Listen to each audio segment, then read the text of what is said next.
Hello and welcome to Black Philanthropy Month. This is our third installment. We have been having a great week with conversations about collective strength of Black philanthropy. I am Lisa Swift-Young, along with Kia Jarman. We are the co-founders of the Black Philanthropy Initiative at the Community Foundation Middle Tennessee. And if you joined us way back in June, on Juneteenth, this is, hopefully you've been following us on the journey. On Monday, we had a chance to talk about the past and how philanthropy has affected the Nashville community. Yesterday, we were talking about the present, what we can do now to build Black wealth. And today we are moving towards the future. We have some amazing young philanthropists who are going to be sharing with us. And so I want to get to that. But Give Black, Give Back is a threefold mission. Our first mission is to Black-led funds to sort of thrive. Additionally, we want to support and offer opportunities for nonprofits. So nonprofits that are out there making sure that they can serve the Black community to the best of their ability. And also we provide access and education to the community to build other funds. So encouraging other people to become Black philanthropists as well. You can find out more about our initiative at blackgivingback.com. I also will remind you that August is actually Black Philanthropy Month. So the entire month of August, we are celebrating Black Philanthropy Month across the country with some of our cohorts. So feel free to reach out to learn more about Black philanthropy. Locally, we are gearing up for our sort of gala, if you will, in this virtual space, with tomorrow being Black Philanthropy or Give Black, Give Back Day for Nashville.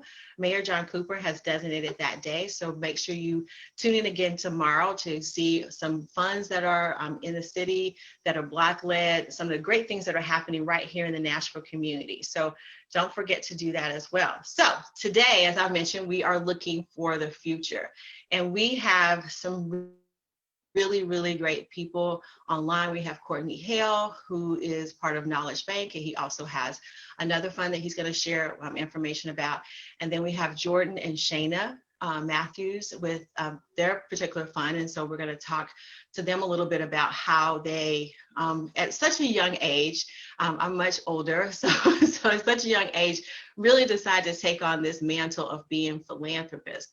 So I'm really excited about hearing from them. And so I'm going to let Courtney introduce himself initially and give us some information about him, and so that you can see his tie to the Nashville community. Courtney, welcome. Yeah, thanks for having me. I'm Courtney Hale. I am a Nashville native and a proud Metro Nashville Public Schools product. I am the chief hope dealer of Knowledge Bank, which is a nonprofit organization that creates experiences to improve the financial literacy of youth. That's my passion. That's what I love.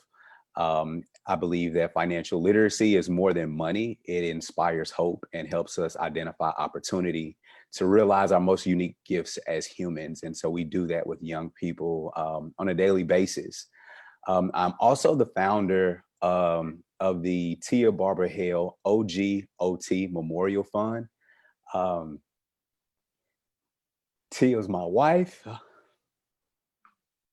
I said I wasn't gonna do this, but anyway, Tia was my wife. She passed May 18th. Excuse me.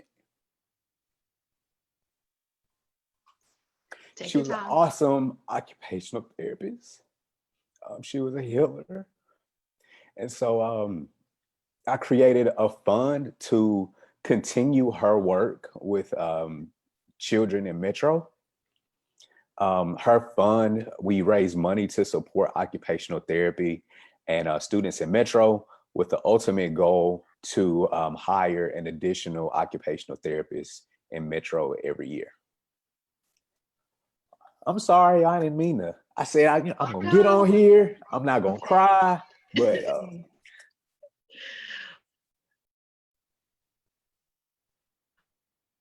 I think all of us are wiping our contribution and an honor to have her in the community. So thank you so much for, having the strength to do that so soon after her passing. So it's all good. We're family here. We're family here. So thank you again. Jordan and Shanae, tell us a little bit about your ties to Nashville. Well, so our ties, I got to Vanderbilt in 2010. I was playing for the Vanderbilt football team. And then Shane actually came my junior year, her freshman year, she joined the Vanderbilt soccer team. 2012. Yeah, and she didn't know I was scheming immediately once I saw her on campus that this day was gonna happen, that we would be on Zoom calls together, married. And so, but that's how it all really started. I mean, there's a lot of stuff that goes in all that too. I played in Philadelphia for a while, and she played in DC, so that helped with our early on dating when we were in the pros. But ever since we met in Nashville, we've just been best friends. And we're still best friends today. We just got a couple more titles added to it. So it's been a really good journey for us. Awesome. Thank you guys so much. So as I mentioned before, you guys are super young, I guess, from the standpoint of, and people generally think of philanthropists as being like old people. So I'm just interested to see, like, why did you guys decide to become philanthropists, and how did you learn about this even? I would say for me personally, so the Matthews Mission Foundation was started in 2016 through Jordan's just desire to give back. He realized at an early age, I think he was involved in a lot of different community service activities and outreach. So he started at a young age, and I think it was important for him once he became pro to give back, to make sure that it wasn't all about him. He has a giving heart. That's one of the things I love about him. And he definitely has a heart for the youth. And so I think that's kind of how they established Matthew's mission and the desire to have a place to give back, because he had always given in different places, different areas, but didn't necessarily have a foundation. So they came up with Matthew's mission, and aside from that, I did a lot of volunteering at a young age, whether it was can drives in school or it was just different things around my community. So when I knew that he also had a foundation, it was really easy for me to kind of jump in and have my part in it, kind of bringing women's empowerment and a women empowerment aspect to our foundation, and we kind of collectively come up with different things that we want to do and consistently do in our communities. So yeah, and I'll say too, my parents were big on I would always see the even little stuff. Like my dad was driving and he saw a guy who was struggling on the side of the road. He made sure to give him $1. There's little things like that. I saw my parents, they were very big on giving in the church and making sure that they were part of organizations that were doing stuff in the community. So I'll be honest, for me, my parents were the ones who kind of helped me build the structure around Matthew's mission, because I kind of was just like, if I saw something, oh, let's just go help that. Oh, this thing needs money. Let's give money to this. And my mom was kind of like, let's get this kind of organized. Let's actually document some of these hours and things like that. Our mom, she's big on structure. And so we were like, okay, yeah, I guess we can kind of put this under an umbrella. So now people know where to find us. And I think the other part about it is too, we can take stuff more public, and they can go to our website and say, okay, here's what they're doing. Here's where our giving can be directed. And so I just think a little bit of that mobilization has been big for us. I feel like my parents were big on that. And then just having Shayna come along. And once we got married, I just realized how much of a giving heart she had. Like, somebody could ask Shayna for our house tomorrow and she might give it, so I kind of have to pump the brakes on my wife sometimes, but she just has an amazing heart. She loves people. She loves children. And she has a heart for the least of these. And so, I mean, I think just us as a team, I think we're going to be able to do a lot of good for years to come. Awesome. It Sounds like you guys are all about the give black, give back. And so you kind of are doing that from that standpoint. So Courtney, I saw you sort of making a lot of head shakes and different things. So tell us about your journey to, like, at such a young age, to even knowledge bank, or, you know, anything in particular. How did you decide to become a philanthropist, and why at this age? Very similar to Jordan. I just always like to give back to the community. You know, I grew up where, you know, part of the culture was, you know, if you become successful and you have a great talent, you use that talent to take care of those around you. And so, you know, we've been fortunate in so many different ways. And we just always used our talents to do something for others. I don't think we ever thought about it in the context of philanthropy, because growing up, that wasn't a term that I was familiar with. And I did think that that's something that was reserved for the super duper rich. But what I did know is that, you know, when you're able to, you take care of your family. And as the Black community, I feel like we're all just one big family. And so when we get to a place to where we can support and give back and plant seeds for our future, you do that. And so, you know, my talent and passion was around financial literacy, and the creativity that we were able to use in order to impact the lives of others. You know, Tia's talent was through healing and being an occupational therapist. And so it just made sense for us to do um, um, work for the community that was inspired by the talents and the gifts that we had. Perfect. So we're talking about the future today, and I know with financial literacy, especially right now, that's extremely important for everyone. Not only, you know, just everyone in general, given these current times. What do you hope that your foundation, how you think your foundation will influence the future? Yeah. So, you know, we live in an era where things constantly change and our obstacles change with the year. Like, you know, 2020 presented just some unforeseen challenges for everybody. And some of those challenges were financial. You know, we believe that through the work that we do, we're not only just teaching the skill to be financially capable, but we're teaching young people how to think on their toes, how to be creative and innovative. And, you know, whether we're dealing with COVID or there changes in the major industries, you know, locally or in the country, just having the confidence and the hope to be able to say, hey, you know, these are my skills. This is what's happening now. This is how I can take advantage of this moment. That's really critical in order to survive. And so, you know, the work that we're doing, it goes way beyond just having a good credit score or making sure that you know, do your budget every month. We are preparing young people for the future. And so, yeah, I think that's the value in what we're doing for creating a future that we all want.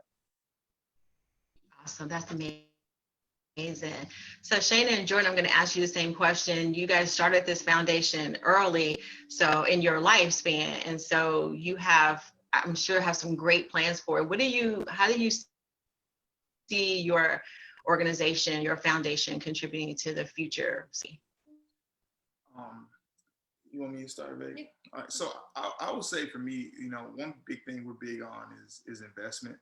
And when I say investment, like I really talk a lot about time, because I feel like you know, there's a lot of people with money that can throw money at problems, but a lot more of the things that need to be fixed in our community take real people just being around kids over a long period of time. You talk to most kids when they get older, and you say, hey, who's the person who had the most impact on your life? It's usually that coach, teacher, or parent that was there through the hard times, through the times when the kid was even like, I hate you, but it's like, no, you just don't know that I love you and I'm doing what's best for you right now. And so my thing was big, that I was big on, was investment, but also at the same time, if we got in the game earlier with kids, they would know that, okay, I don't have to wait till I'm 40 or 50 or 60 to get it. It's like, I told them, you know, in Philadelphia, we started this mentorship program with kids at Bigger Learning Academy in Camden, New Jersey. I noticed that the Eagles did a lot of philanthropy work, but they never sent people over to Camden. And to me, that made it seem like y'all must think Camden's a lost cause. And so when I got to go over there and spend time with these kids, I was able to sit down with them, let them know, guys, I'm 22, okay? Like, I ended college, and because of the work I did at college, I was able to sign a contract that changed my life forever. But what does that tell you? You're 18, that's 4 years, you know? So you're making decisions right now that can 100% change the trajectory of your whole life. So I want to make it more real to them, because if every time they turn on the TV, they see one of two things: rich white people or old, wealthy Black people, they think, oh, well, that's further down the line. But it's like, no, we make decisions right now that can affect our families, you know, our job situation. And I hear that in Courtney's voice too. I know when they see Courtney come in the room, they're like, whoa, this guy is speaking our same language. He might even know some of the music we listen to. And I think that you're able to bridge that gap a little bit quicker. And then you have people who have been in the game longer than I have that I still learn from. And I get knowledge from them that I'm able to bring it to kids in a way that they may be able to understand, you know, from somebody close to their age group. So I think that's one of the things I was like, man, if we can get into the game earlier with these kids, they'll start to understand, hold on, adulthood is not that far off. And so what I do in my junior year, sophomore year, freshman year, it matters. And especially for kids that are Black, you might be coming in with 2 strikes as a young Black man, as a freshman. So I'm like, brother, like, really what you do really matters. But don't let that scare you. Let it empower you and say, hey, you know, hey, even though some of the chips may be against me, I've got a lot to prove, and I can go show everybody how great I am. So those are a lot of the reasons why I wanted to get into the game early with kids.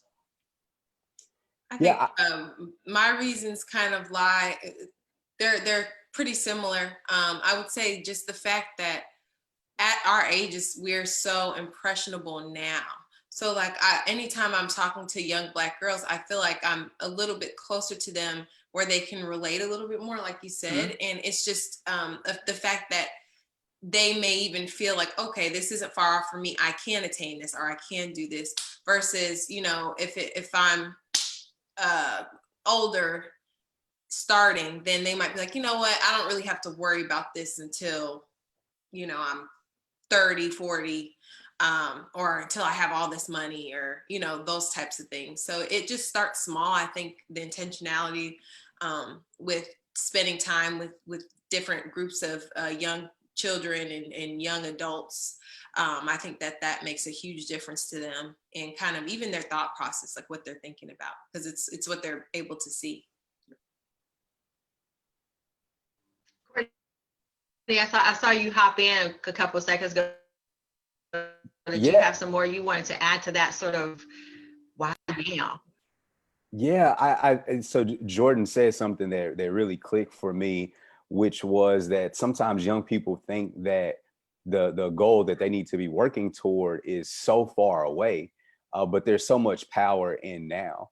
And especially when you're working with kids in you know, in the inner city, who come from poor families, who are dealing with more challenges than most regular people can even imagine. You know, they're not trying to think about happiness and wealth that comes 30 years from now. They're trying to figure out how they're going to eat this week, or how they're going to buy school supplies for tomorrow.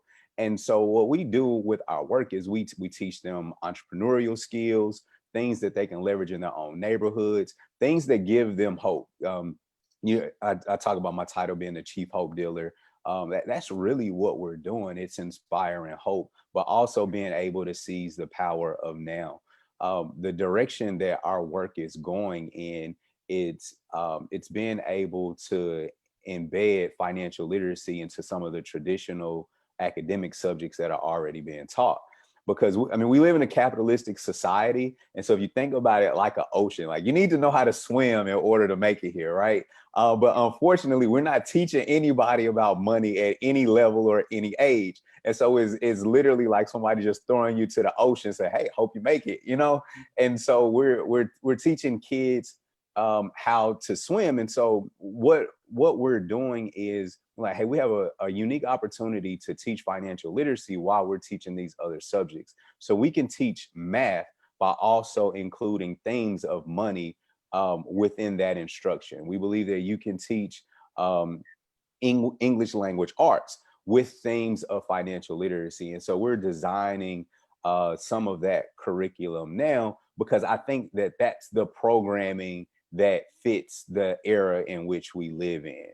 And so anyway, when Jordan was just talking about just where students are and being able to seize the power of now, that's some of the things that we're doing. So kids are like, hey, you know, you don't have to wait 40 or 50 years before you can be a millionaire. And then that there are other paths to wealth besides, you know, some of the more sought out professions that kids see. And so we try to expose them to more of that stuff. So they recognize that, hey, I can be happy and I can have the things that I want and pursue goals immediately.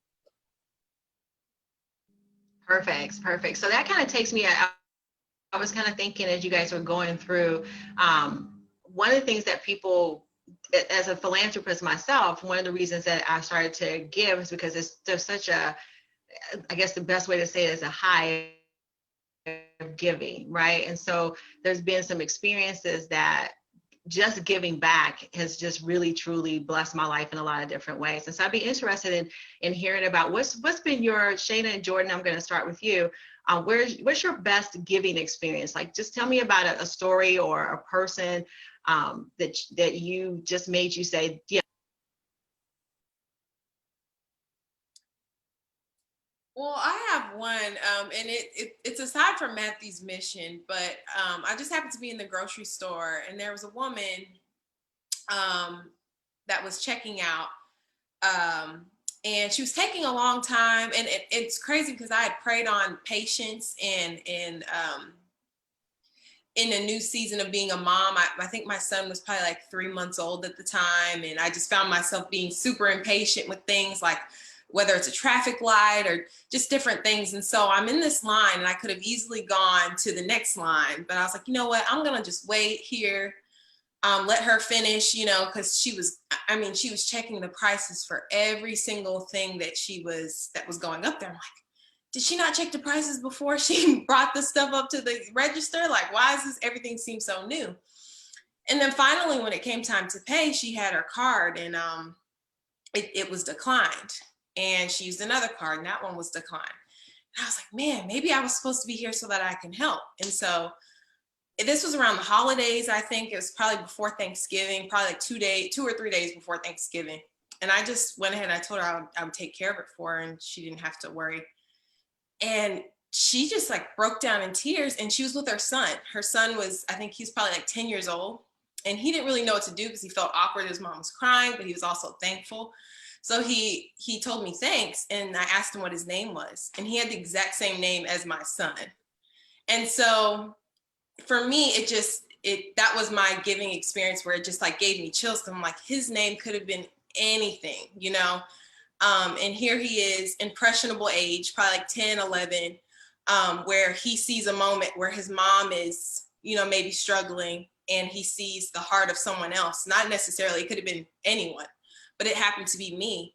And I feel like that was impactful for him to see more than maybe his mom, which I'm sure she was thankful, but the fact that her son was also there, I think it added to the experience, and it made me think about my own child, and obviously they had the same name, and how something like that could impact him.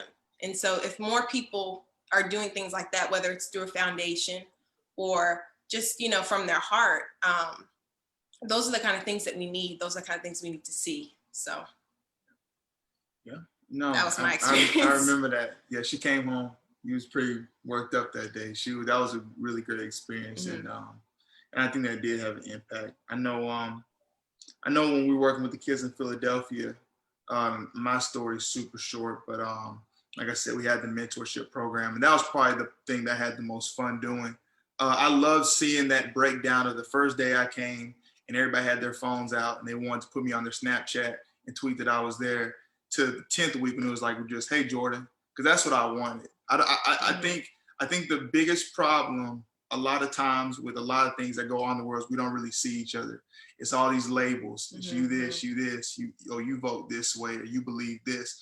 But if I know you as Lisa, Courtney, Audra, Kia, now I see your humanity, and now we can get to the cusp of what the problem is. And so I'm not a football player. I'm only gonna be a football player for a couple more years, but I'm Jordan till I die. And so I wanted them to get to know me. And I remember when we got to the end of the mentorship program, we went around and we asked every kid what was their favorite part of it. Because we have a lot of different topics. When I have the relationship talk, I bring Shane in and we talk. You know, we have how to do an interview. We have, you know, talks about how to overcome obstacles, then how to fight ego. When we were going through, and I asked this one girl, Diamond, I said, hey, you know, what'd you get? What was your favorite thing about the mentorship program? And she looked me in the face. She said, well, you kept coming back. And that was it. She said, every other athlete, businessman, anything, they came in, they have their cameras, they give a 15-minute speech, and they drive off in their Mercedes, and we never see them again. And they think we're stupid. Like, you know, like, that was for you. That wasn't for us.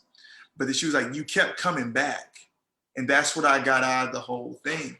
And so, you know, for me, I was like, man, this is what, you know, is going to be the difference. You know, Shayna's situation was she didn't know whether she was going to be able to meet that woman again. So she took that opportunity to give, and it probably have an impact on her for the rest of her life. She was there for that moment for a specific purpose. But when we have the chance to go and be around people over a consistent amount of time, I think we got to stop being the flash in the pan. You know, we can't just come in, boom. You know, if we have the opportunity to invest, man, let's do that, time and money, because I think that's where you really start to see real change happen. Those are amazing stories. Thank you. I mean, wow. Okay. I don't even know what to say from that standpoint. Courtney, I'm going to ask you to jump in and give me your best philanthropy experience, the thing that sort of made you kind of go, wow, this is. Yeah, so 3 years ago, we had an idea to do a summit where it was a full day of financial education for students in Nashville. It was something that had never been done. It's something that we hadn't tried to do with that scale. And we didn't have the money to do it. All we had was, just the passion. So we were able, I think we raised like $6,000 just from just people in the community who supported the work. And so we had this event, and we had some special guest panelists. We had this like gamification thing created, and it was one of those times where I don't know what I really wanted out of it. It just seemed to make sense. And the last session that we had, where we brought all the kids together, there was a kid that stood up, and he was like, man, I just want to thank you guys for doing this, because I always felt like, because of the type of job that my mom had and where I live, I wasn't supposed to dream, and I couldn't do big things. And so because of this event today, I know that big dreams aren't just for certain type of people from certain neighborhoods. And so, like, thank you. And in that moment, I was like, no, like, that's why we did, that's why we wanted to do this. I didn't know what it was initially, or what I wanted to accomplish, but that kid like perfectly verbalized it in that moment. And that was a moment in this work that I'll never forget. That's amazing. Those are stories about, like, being a philanthropist and some of the benefits that we get as being philanthropists. And you guys share that exactly. It's that being there, being consistent, having the opportunity to sort of help when you can. So now our community has special needs sometimes. And so one of the questions that came up was, our community needs Band-Aids and solutions to social problems, right? So there are some things that we need to fix immediately, and there's some things that we need solutions for long-term success. Which do you mean, what you kind of go with? Courtney, I'll start with you. I missed the last part of the question. I know you said we have, some Okay. problems that need band-aids, some that need bigger solutions.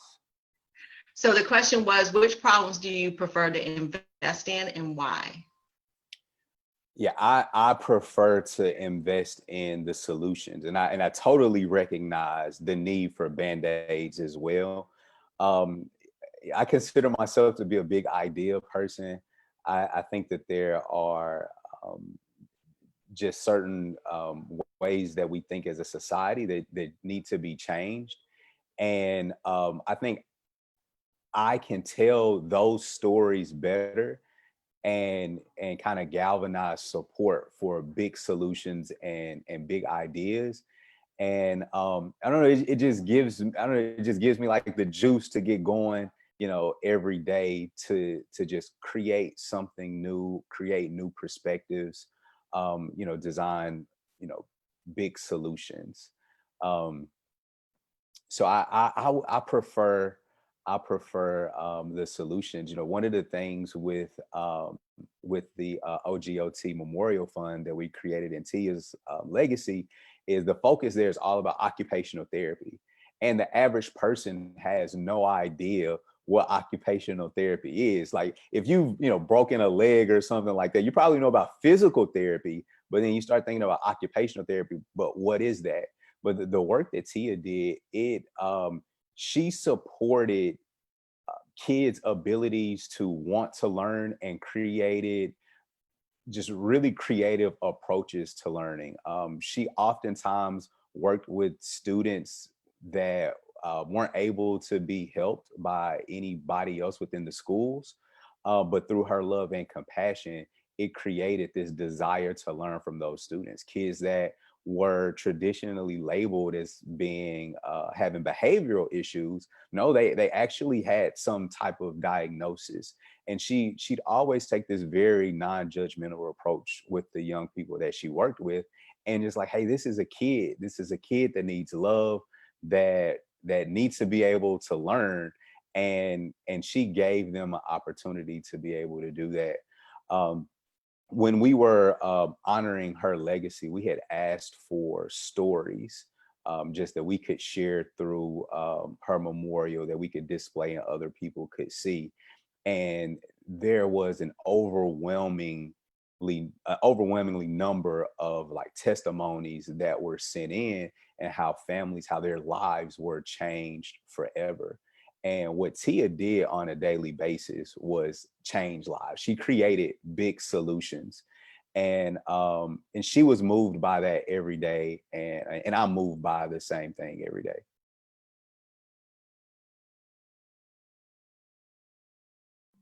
Awesome. So Shana and Jordan, I know you guys have a couple, I know with the Matthews mission, I'm going to ask you the same questions. We need Band-Aids. We need things that are very immediate, food, clothing, and shelter, right? And then we also have bigger solutions, as Courtney was kind of going over. I know you guys, tell me a little bit more about your fund and how you decided to go with Band-Aids or solutions, or maybe even both. So that's what I was going to say. I think we participate in a little bit of both, because there is a need, like you said, for immediate support in certain areas, but also the prevention or the solution of these certain things. So like recently not recently, it's been a couple of years now, we've worked with the YWCA in Nashville, and then also the Amend program, which kind of handles the youth and the men's side of things. So the YWCA has a lot of support for women who have suffered abuse, whether it's physical, mental. They provide shelters for them. So then there's the Band-Aid aspect, where they have somewhere to go if they experience these things, right? But then the Amend program, their organization focuses on building up men, and that's something that Jordan really loves to be involved with, because it's getting to the root, it's getting to the solution of it, which is providing the support for the young men to understand how to handle adversity, or how to handle an argument with their spouse or their girlfriend or their little sister, or, different things like that. So I think the combination of the two for us, it seems to work. just for our foundation and kind of what we want to accomplish. But there's definitely a need for both. Yeah, because we were able to donate from my charity. We had a charity game here. We had a Vandy Legends charity game. We had a couple guys from Vanderbilt who played football back in the day come back, play a softball game and a basketball game the year before. We took money from that and gave to the women's shelter. Right. They helped, add a couple more beds, improve some of the aesthetics, make it feel more like home, even though they're in a place they're trying to seek solace. Right. Well, obviously, those women have already experienced trauma that none of us can understand, right? Unless you've been through it. And so there's only so much that we can really do, but we just want to say, hey, look, we see you, and we want to help as much as possible. But we know throughout all the conversation about sexual abuse and abuse against women over the last couple of years, the main thing keeps coming up is, well, we got to start teaching our men how to treat women. And it keeps coming up. But it's like, okay, well, who's willing to do that? Because it's easier to raise a good man than fix a broken one. But then who are the guys that are actually willing to go back and do that? And so, that's even why right now, even though I'm not playing, Shayna's been, gracious enough to let me go up there and coach and help out guys on the football team. You just got to find out what language they speak and then speak that to them and then end up giving them real food, And so that's just been something that I've been really passionate about, just because that's kind of the work that you don't see. Everybody gives us a high five whenever they know that we're donating to the women's shelter, but trying to build up these young men, because I probably got them for like 30 minutes to an hour. And when they leave, there's no telling what they're seeing on their phones. There's no telling what the world's trying to say. This is what you need to go after. And I'm not shy about it. I don't hold back. I talk to a lot of our young Black men about how to treat our women. I say, look, guys, we got to respect all women, but there's an attack on how the media and music and everything wants us to think about our women. And it's our responsibility to love them the way they should be. And so we talk about topics that are hard, but at the same time, we'll even go back to, I think it's weird for them to see somebody who's 22, 23, 24, I'm 28 now, so I'm getting up there a little bit. Still, it's weird to see somebody that's so close to them say these things, in a passionate way. But I think it's really important, because 10 years, 20 years from now, 30 years from now, when those domestic violence numbers are going down, it's going to hopefully be because of things like this. It's going to be about guys like Courtney going back and planting these seeds early and saying, hey, enough is enough. It's going to be on us to make sure these things change. That's amazing. You guys are, the future is definitely secure in you guys' hands. I mean, I'm really, really proud of the work that you guys are doing, and can't wait to kind of go into that. And I know we're running close on time, and we got some other commitments, but Jordan and Shane, we're talking about a corporate entity. We're talking about, we look at ROI, we look at certain things that we're, to like, how do we measure success? Foundations are a little bit different. So how do you guys measure how would you measure success of your foundation? Yeah. For us, I've always measured success the same way. It's always getting the most out of what you're given. I play a sport where, you got guys that are 6'3" and 5'9". Who's to say who's successful? If the 5'9" guy makes the most out of what he's been given, he's just as successful as the guy who was given all the God-given ability in the world. And so I say, okay, well, what has God blessed us with? He's blessed us one with each other. So we as a unit can come in somewhere, and automatically, I think people are like, okay, they're not going at this alone. They can either relate to me or they can relate to my wife. And then, I've been blessed to play in the National Football League. So, Shayna playing the National Women's Soccer League. So, those jobs pay pretty well. So it's on us to say, okay, is this just for us? Or is this for us to be able to go back and pour into other people? And so we've been blessed with a lot. So we have no excuse not to say, okay, success for us is a high bar. If we're not going after that, then what are we really doing? And so I think it's a very high bar for us. But I think more than anything, it's those organic relationships being built over a long period of time. I think, what was it, a couple weeks ago, we had a young man from our mentorship group. He lost one of his children. I was one of the first people he called, you know, just wanted some prayer, wanted somebody to talk to. You know, that means a lot. You know, there's real currency and there's social currency.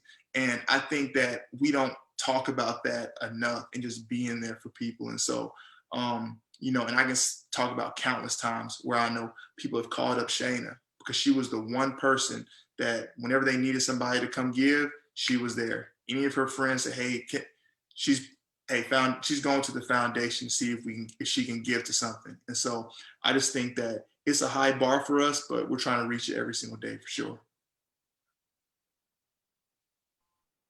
Shayna, did you have anything to add, Yeah, I would say I don't think there's ever really a ceiling, right? I think there's always different areas to exploit when it comes to giving, when it comes to our service. And I think as long as our heart's in the right place, as long as we're seeking these opportunities, that they'll come to us. I haven't had a time where I pray, like, God, just show me kind of what you want of me right now. And it didn't just, you know, it didn't appear.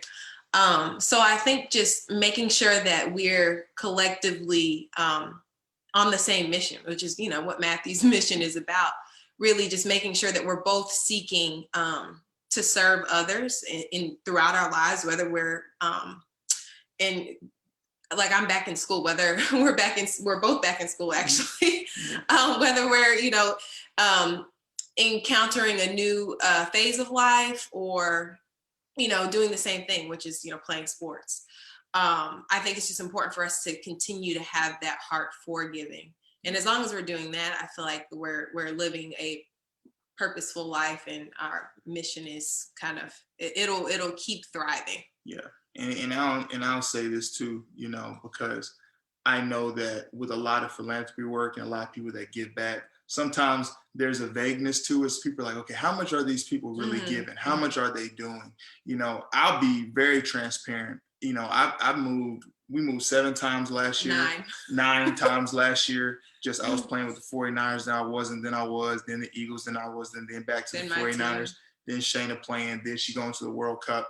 So there's so many moving parts that I wish every single time we gave, it was 100% from the foundation. Like, there's a number of giving that we have on our website, and it's not it, you know? So I will say this for anybody who's watching and anybody who says, you know, I think we want to follow what they're doing. It does seem like life is going to start slowing down a little bit more for us soon. Once we get to that point, I'm very adamant about us going to the people that support us and saying, hey, we want to reach this specific goal. We want to put a playground in this specific school, and we want to be able to give them updates on it as much as possible, so they know, okay, what am I giving to?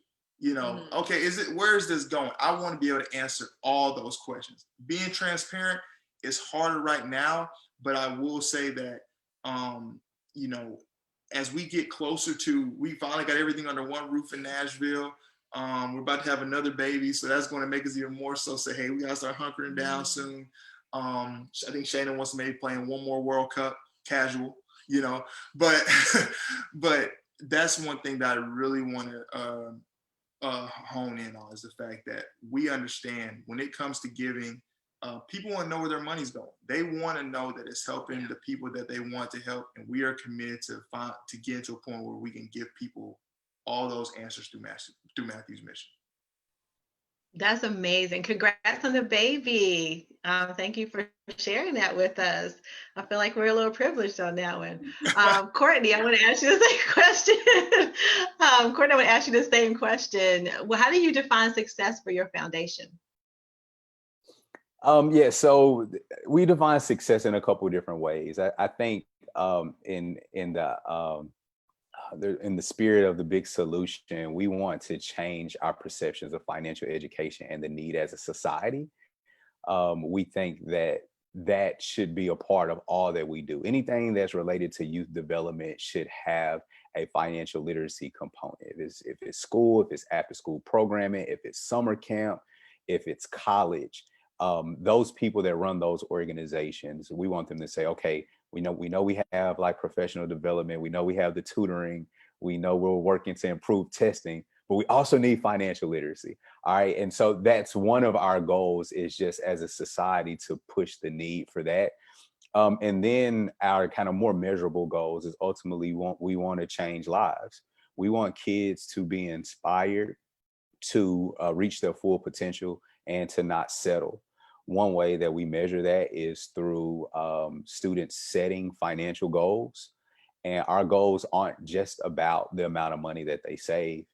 We do measure the amount of money that they save when they're in circumstances where we know that they're earning money. We've helped kids save over $400,000 over the last 4 years, and we're really, really proud of that. But what we care more about is what they do with that $400,000. How are you reinvesting yourself? How are you creating educational experiences that make you a better person to help you reach your full potential? Because that's what we believe that life is about. And so that's how we measure success through Knowledge Bank. With the OGOT Memorial Fund, it's really similar, to be honest. Is we want to be able to change lives. We want to ensure that students have the support that they need to have a deep desire to learn, and make sure that they have the supports around them that enable them to do that. I think initially that's going to be, maybe things like providing different technologies, different tools that can be used in school. Eventually, though, like I said, our big goal is to be able to hire an additional occupational therapist in the district.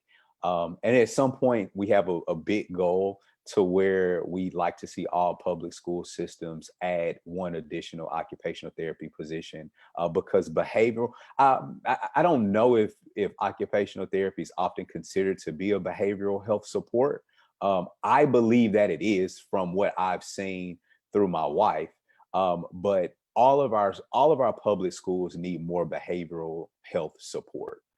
It's probably the biggest need that we have in public schools that just does not get the attention that it needs. And so we'd like to push a larger initiative to encourage our public school districts across the country to add that additional occupational therapy position. That's success for us. There you go. That's success. So I'm going to ask my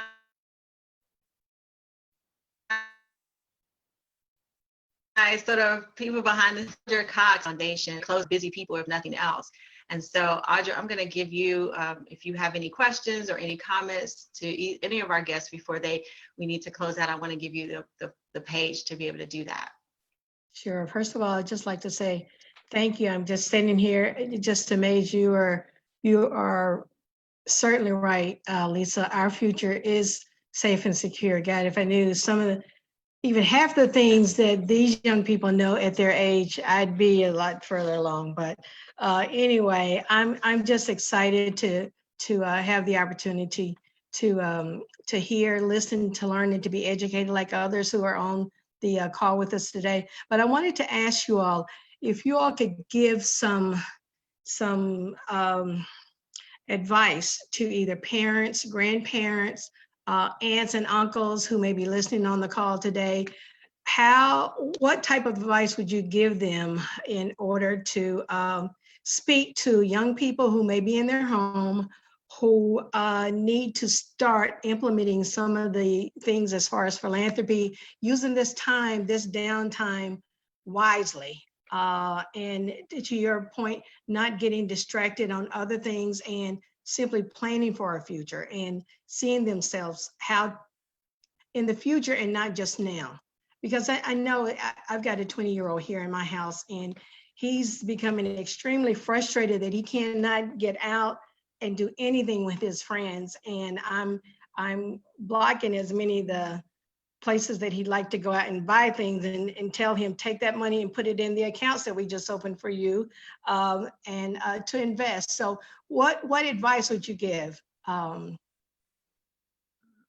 I know I'm like I said, I'm working with Coach Mason of the Vanderbilt right now. I got a lot of respect for him. He said if you do the right thing, you'll never be wrong in the long run. And so, Audra, everything it sounds like you're telling them is the right thing. And there's always going to be pushback when somebody doesn't see something the right way yet because they're younger. But you know that you're doing the right thing. So I just want to encourage you first. I tell adults all the time, you can't be a kid raising a kid. And I think sometimes we have a lot of adults that spend time on their phone, just as much as their kids are doing. So I think we gotta get back to some of the things where we looking at each other face to face, like family dinner. I can't speak to how much that helped me growing up. Just knowing at some point in that day, I was going to talk about my day, whether I liked it or not. And now we love having some family dinner. Me and my wife, we sit down, when Josiah can start talking, that's going to be a huge pillar, in our household. So I would really tell all the aunts, uncles, parents out there, like, you got so much wisdom.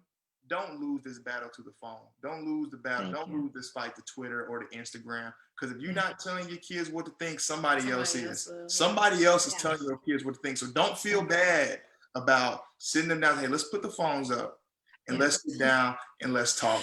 Okay, you won't regret it. We have a good example with my nephew.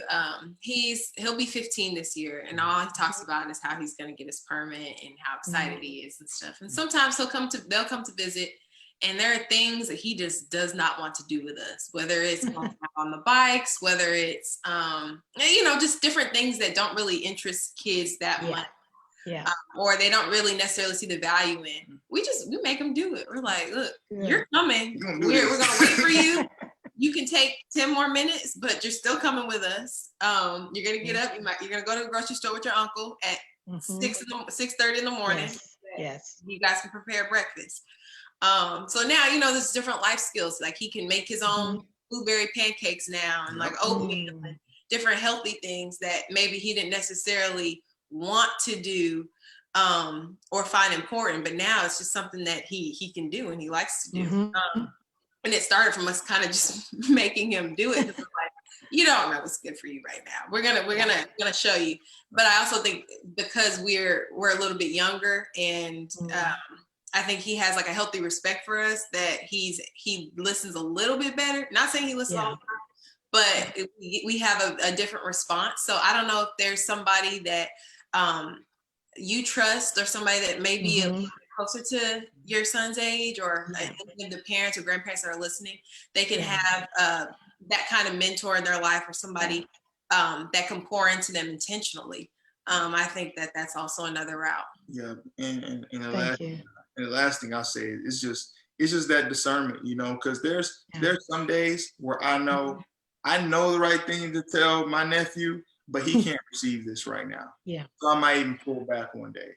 I know, Courtney, you teach, so you know those kids that are open to it and the kids that are like, okay, I got to pick my spots. It's like boxing. I got to jab every once in a while, then throw it, And so I think it's just that, and I don't know people's kids as much as they do. So that's the part where I don't ever lie and tell people, I understand, I don't. That's your child, But at the same time, it's like, still, though, if you in your heart of hearts know, okay, what are some things that need to be talked about? Yeah. We got to talk about financial literacy. Can't let time go by. We got to talk about relationships. Exactly. If you're a man, how to treat a woman. We got to have these conversations because somebody, I promise you, somebody will. Telling your kids, somebody will. And so just say, hey, and there's going to even be some times where they don't want to hear it. And you still just got to say, nope, maybe this is that one time where I still got to force the issue. But if we do it in a loving way, I just believe that those seeds are always going to bear good fruit. So just got to stay committed to it. Thank you. So Courtney, do you have anything to add to that sort of, what should we be doing now? That answer was so spot on. I can't add much to it. I will say this: a term that we coined, T and I coined together, is we got a lot of questions about like OGOT and what that means, and if you know, okay. All right, I don't have to tell you what that's about. If you know. Yeah. But we knew that we're going to have to explain OGOT to certain people who didn't know. And the term that we came up with was urban compassion. And Urban if compassion. you knew my wife, that's exactly what she provided.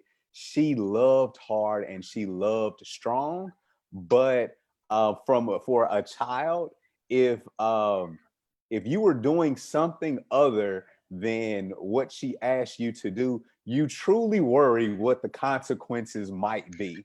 And however and however you can embrace that and embody that in your communication with children, I promise you, you'll get the outcome that you want. But I definitely believe the more positivity and the great advice, if you just be consistent with that for anybody, the consistency. Yeah. I believe that kids remember more of what they were told not to do than what they were given, and Mhm. and then I think that results in what we want to see in our kids. Great. Thank you, Courtney. Thank you so much. Perfect. Kia, I'm gonna, my co-founder of the Black Philanthropy and the Black Giving Back initiative is also available, and I want to make sure that she has an opportunity to sort of engage. She is such a dynamic speaker and young person herself that I want to get her feedback on, you know, this conversation before we close out, and get her to interject as well. Kia, are you Yes, there? thank you. I am. Thank you, Lisa, so much. Thank you to our guests. It was really important to Lisa and Audra and I that we really address what happens next, that we start with what happened before, because we're bound to repeat issues if we don't know them, but then also how we push forward. And I think the Matthews family and the Hale family have certainly both exhibited what it looks like to make investment in our community. The thread for this week has been unintentionally, but I think divinely, it has been that if you plant one seed, it can pollinate thousands of flowers. And I've heard you all talk about that.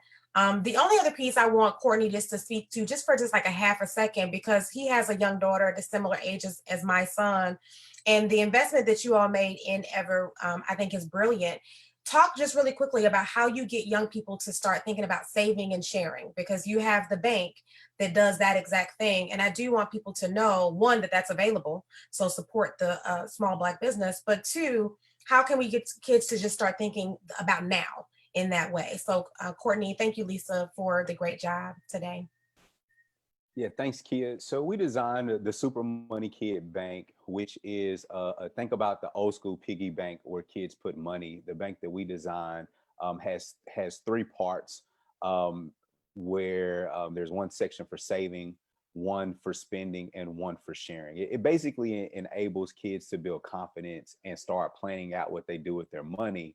But we were really intentional about having the third section, which includes share, because being good with money isn't just about becoming wealthy on your own. It's also about reinvesting in your community, into your loved ones, everything that we're talking about on here today, to be quite frank. And so what we're doing with the Share Bank is we're building baby philanthropists through a bank that can sit on their drawer. And so we had a kid that just liked to spend money at a really, really early age. And so it just didn't look good for the family, for us to be the Knowledge Bank family and then have the little girl that's just out here going wild up in Target. And so we started having to have some conversations about what we are planning to do with this visit in Target and when you can earn extra things. But we also thought it was really important for her to understand that we can do for other people as well. And it makes them feel as good as we feel when we buy things for ourselves. And so that's a part of all of our programming, even the programming that happens in this house that I'm sitting in right now. I think that's amazing. That's so cool. I get that. I had one of those too. Mine is an adult now, but we had one of those ones who liked to spend a lot of money. That was her.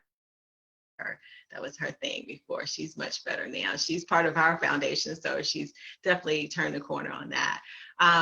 So before we kind of close out, I want to give everybody an opportunity to, I know Jordan And Shayna, I want to reach out to you really quickly and let people know how to support you guys, how to find you guys, where, like, what are you guys doing next, so that people can, if they are inspired by your story, which I can't imagine anybody not being inspired by your story, how do they reach out to you? How do they find out more about what you guys are doing and help?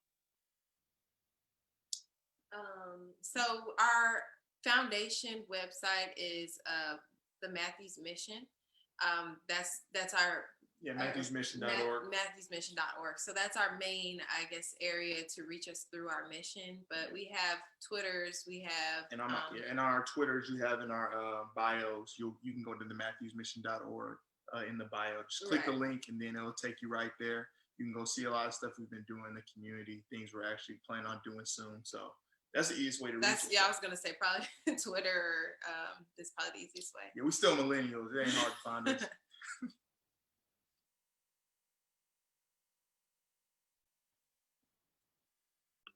Is there anything in particular about your mission that you guys need support with? So, like, we're asking philanthropists also need support as well. So one of our missions with the Give Black, Give Back is that we also are looking for support. So is there anything that you need from the community to continue to support so that you can move forward with?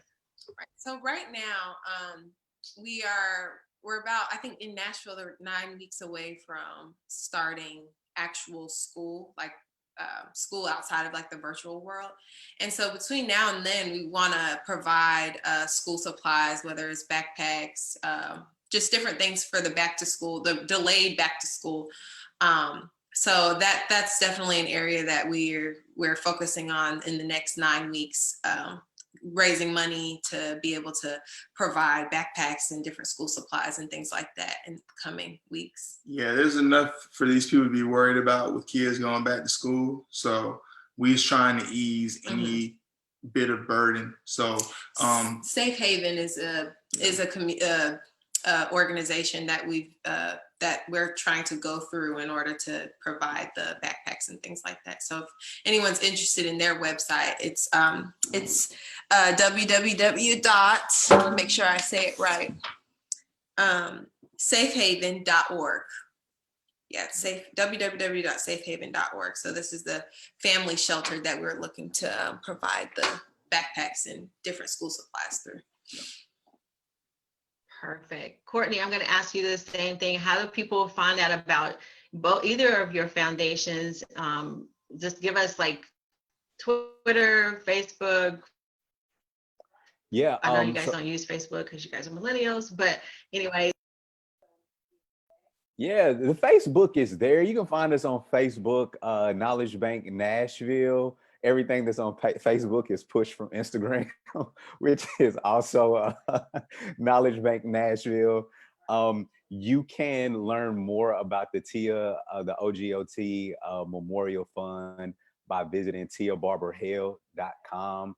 That's TIA, BARBOUR, Hale, HALE.com. And you can also visit supermoneykids.co if you're interested in learning more about our Super Money Kid Bank, supermoneykids.co to learn more about the banks. Find us there. And then again, the question of what do you need help with? Again, like what can we do to help move your organization forward as a community? So at the beginning of 2020, we were developing the curriculum around the Super Money Kid Bank. And our goal was to get that curriculum into 20 elementary schools this year. We were off to a really, really fast start, and then COVID hit. And so it kind of disrupted those goals. But we still believe that that number of 20 elementary schools is attainable by the end of this school year. And so if you are affiliated with an elementary school where you feel like financial literacy would be a great enrichment program to what's already been done, we'd love to have that conversation about how to do that. And so you can email me at chale@knowledgebank.money, chale@knowledgebank.money, and I love to have that conversation. But our goal is to still hit that 20 schools to get that program. Every kid in the program gets their own Super Money Kid Bank. So there's an actionable deliverable. And so that's our focus right now. And we are working on, we're in the process now of converting that program to be delivered virtually. We just recorded the first part of that yesterday. So we're super, super excited about the potential of that program as well. Perfect. So we've got our marching orders. The future is secure with these foundations, these Black-led foundations that are actually going to be giving Black means giving back. And this is what you get when you work with organizations that are Black-led organizations like the three foundations that are represented here today. So we want to thank everyone. I want to do a few minutes and just give, first of all, Audra Cox over at the Community Foundation has been an amazing liaison for supporting everything that we do here. Ellen and April and Kelly behind the scenes, who's kind of running some stuff behind the scenes. We cannot thank you enough for allowing us to use this platform to continue to raise these voices and present these dynamic young voices in the philanthropy arena and community. So just a couple of things. Pat Emery, make sure you check out the website, blackgivingback.com, and you can find out more about the resources that we have. You can also watch the videos from Mondays, the past, and Tuesdays, the present, and obviously, if you please rewatch this one for the future. Tomorrow we will be highlighting a lot of nonprofits in the area and having some opportunities for you to meet some of the other dynamic Black-led foundations that are housed at the Community Foundation specifically. But there's plenty of articles about the Boyd Publishing, there's Citizen Bank's articles. So anything you need to know about Black philanthropy in Nashville is being compiled on the blackgivingback.com website. So please check that out. You can also find links to Tia's foundation, the Matthews, all the other foundations that are Black-led that are here in Nashville. So you got marching orders. You hear the Matthews telling you we need school supplies, so go out and do that. So anyone can do that, right? There's sales on all kind of stuff. You heard Courtney's charge to, if you have connections in an elementary school or any school in particular, maybe reach out to him and make sure we get that information as well. So we have marching orders, so even if you can't give money right now, your treasures, you can definitely give your time and your talents. And if you have those resources, we are, hopefully you would have been inspired to be a philanthropist at any age. We've shown you a little bit of everything, and we want to make sure that everyone has an opportunity. I also want to give a quick shout out to Los. I want to make sure I got this right. He's got our t-shirts. So Kia and I have t-shirts. And so if you're interested in the philanthropist t-shirt, I don't know if you guys can see the whole thing, but philanthropist. So once you do this and you give to any of these organizations, you will officially be a philanthropist as well. So make sure you go ahead and order your t-shirt. Also support another Black business in Nashville as well. Kia, I'm going to let you, if I missed anything, I'm going to let you sort of close us out. And I'm going to let Kia Jarman sort of close us out with anything that I may have missed. Thank you, Lisa. So yes, Los from Cashville, etc., is the one who has taken care of our shirts and our masks for this week. And so we're grateful to him. And we'll be talking soon about how you can purchase your own shirt, and so you can represent that philanthropist. What we really want to make sure is that we reclaim the word philanthropy. As I think I heard Courtney mention earlier, it's not necessarily a word that we hear in our community very often, but when you go to your faith center and you give in the offering, that is a philanthropic endeavor, because if your faith center is doing what we know that they are to be doing, they are sowing into the community. And so we want to make sure we reclaim that word. I'm so grateful to the guests that we've had all week up until this point, because you have really helped us to amplify the mission of what Give Black, Give Back is all about, and what we set out to do a year ago at the last Black Philanthropy Month event. And so I'm so grateful for that. Tomorrow is Give Black, Give Back Day, as Lisa mentioned. I'm encouraging, it doesn't matter when, but I'm encouraging everybody to pull something out of their Super Money Kid Bank, and whether you have it now or you're about to get it, and share that with one of our amazing funds. one of the nonprofits in our community. They're right there on the website, blackgivingback.com.